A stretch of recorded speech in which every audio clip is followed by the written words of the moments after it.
अस्सलाम वालेकुम फ्रेंड्स, आज का हमारा टॉपिक होगा हाइड्रोक्विन क्रीम पर। यानी आज हम बात करेंगे हाइड्रोक्विन 2%, हाइड्रोक्विन 4% और हाइड्रोक्विन प्लस पर। हम इसके यूजेस और साइड इफ़ेक्ट्स दोनों पढ़ेंगे इसी वीडियो में। हमारे साथ रहिए, स्टे ट्यून्ड।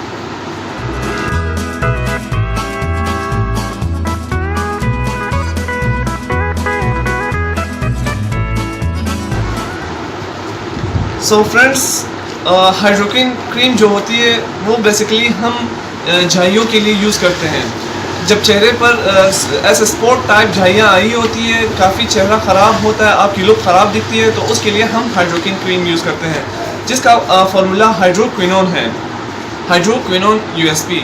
इसी तरह हाइड्रोक्विन 2%, 4% और प्लस तीनों एक ही प्रॉब्लम के लिए यूज़ होते हैं, बट इसकी जो परसेंटेज है वो डिफरेंट होती है। मीन्स पहले हम 2% यूज़ करते हैं, अगर 2% से उसे फ़ायदा सही नहीं हो रहा तो फिर हम 4% की तरफ बढ़ते हैं ताकि उन्हें जल्द फ़ायदा हो, और जो हाइड्रोक्विन प्लस है उसका रिज़ल्ट हमें बेस्ट मिलता है। अगर आप पहले हाइड्रोक्विन प्लस यूज़ करते हैं तो ये तो बहुत ही अच्छी बात है, क्योंकि उसके फार्मूले में काफ़ी एडिशन हुई है। जैसे कि आप इस बॉक्स पर देख सकते हैं, यहाँ मेंशन हुई है। तो यहाँ आपने देखा कि इस हाइड्रोक्विन फार्मूले के साथ और दो फार्मूलाज भी ऐड किए गए हैं, तो ये बेस्ट रिज़ल्ट आपको दे सकता है। और जो हाइड्रोक्विन 2% और 4% है वो अगर इसके साथ आपके चेहरे पर बर्निंग हो रही हो, आपके चेहरे पर रेड स्पॉट्स आ रहे हो, आपकी चेहरे की लुक ख़राब हो रही हो, तो फिर आप 2% और 4% यूज़ कर सकते हैं। फ्रेंड्स, जैसे कि मैंने अभी आपको बताया कि हाइड्रोक्विन क्रीम हम झाइयों के लिए यूज़ करते हैं। झाइयों के लिए आप पहले हाइड्रोक्विन प्लस क्रीम यूज़ करें। अगर इस से आपको मसाइल दरपेश आ रहे हैं, फिर आप हाइड्रोक्विन 4% यूज़ कर सकते हैं। अगर ये भी आपको यूज़ नहीं करना, आपने सेफ स्टेप लेना है, तो फिर आप हाइड्रोक्विन 2% क्रीम यूज़ कर सकते हैं। अब हम इसकी यूज़ के बारे में बात करेंगे, इसके यूजेस के बारे में।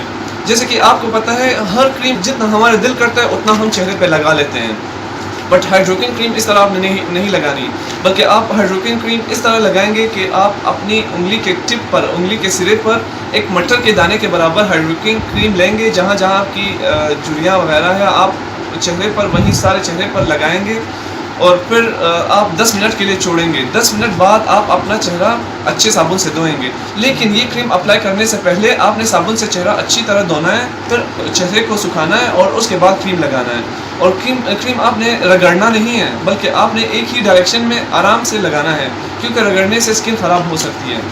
और इसके अलावा जब आपने 10 मिनट तक क्रीम लगा के छोड़ दिया, फिर 10 मिनट के बाद आपने वापस साबुन से धो लेना है। उसके अगले दिन आपने 20 मिनट तक ये क्रीम इसी तरह रखना है और उसके बाद चेहरा धोना है। तीसरे दिन 30 मिनट तक, इसी तरह हर दिन आप टाइमिंग बढ़ाते जाएंगे। मतलब उसके 3 दिन बाद हर दूसरे दिन आप 5 से 10 मिनट बढ़ाएंगे, ज़्यादा देर तक रखेंगे। और 15 दिन के बाद, जब 15 दिन मुकम्मल हो, उसके बाद आप रात को लगा कर छोड़ेंगे, फिर सुबह उठ के मुँह धोएंगे। तो ये इसकी प्रोसीजर है, तो आप इस प्रोसीजर से ये यूज़ करेंगे। फ्रेंड्स, इसके यूजेस मैंने आपको बता दिए, और अब मैं इसके साइड इफ़ेक्ट्स आपके साथ शेयर करूँगा। इसके साइड इफ़ेक्ट्स में स्किन बर्निंग आती है, यानी आपके चेहरे की जो खाल है वो क्रीम अप्लाई करने के बाद जलने लगेगी, थोड़ी बहुत जलेगी, आपको जलन फील होगी, तो वो जलन इसके साइड इफ़ेक्ट्स में आती है। और इसके अलावा आपकी स्किन की खाल उतरने लगेगी, यानी आपकी जो स्किन की पहली लेयर है वो जड़ने लगेगी, ड्राइनेस आपको फील होगी, और आपको इस मसले का सामना करना पड़ सकता है। तो ये क्यों होता है? बेसिकली मैंने पिछली वीडियो में भी ये बात बताई थी। पिछले वीडियो में जब मैंने हाइड्रोक्विन के बारे में बताया तो लोगों ने मुझसे इसके बारे में पूछा था कि हमारी स्किन ख़राब हो रही है, हमारी स्किन की खाल उतर रही है, हमारी स्किन उतर रही है, तो हम इसके लिए क्या कर रहे हैं? इसके साइड इफ़ेक्ट्स बहुत ही ख़तरनाक शो हो रहे हैं। तो मैंने अभी इस वीडियो में ये बताना है कि आप हाइड्रोक्विन के साथ कोई भी दूसरा क्रीम यूज़ नहीं करेंगे। फिर चाहे वो लोशन हो, वो मॉइस्चराइजिंग क्रीम हो, या वो कोई भी क्रीम हो, तो आप इसके साथ साथ यूज़ नहीं करेंगे। इसके साथ कोई दूसरी क्रीम यूज़ करने से आपके चेहरे की खाल उतर सकती है, आपके चेहरे को साइड इफ़ेक्ट्स का सामना करना पड़ सकता है। इसलिए फ्रेंड्स, आप सिर्फ हाइड्रोक्विन क्रीम यूज़ करेंगे, इसके अलावा कोई दूसरी क्रीम इसके साथ यूज़ नहीं करेंगे कम्बिनेशन में। सो अगर आपके चेहरे के ऊपर ये हाइड्रोक्विन क्रीम सही नहीं लगती, यानी सही नहीं पड़ रही, इसकी साइन एंड सिम्टम्स सही शो नहीं हो रहे, तो आप हाइड्रोक्विन 4% यूज़ करें, ये इसके निस्बत फिर सेफ रहेगा उस कंडीशन में। और अगर 4% से भी सही असर नहीं पड़ रहा, फिर आप हाइड्रोक्विन 2% यूज़ कर सकते हैं, वो बिल्कुल सेफ रहेगा। और फिर भी अगर आपको मुश्किलात का सामना करना पड़ रहा है तो आप फिर डॉक्टर से यानी कि डर्माटोलॉजिस्ट से रब्ता कर सकते हैं। सो अगर आपको हमारी ये वीडियो पसंद आई तो काइंडली हमारे चैनल सब्सक्राइब करें और मज़ीद इन्फॉर्मेटिव वीडियोज़ के लिए बेल आइकन पर क्लिक करें ताकि हमारे क्विक नोटिफिकेशंस आपको जल्द अज जल्द मिलें। Thank you.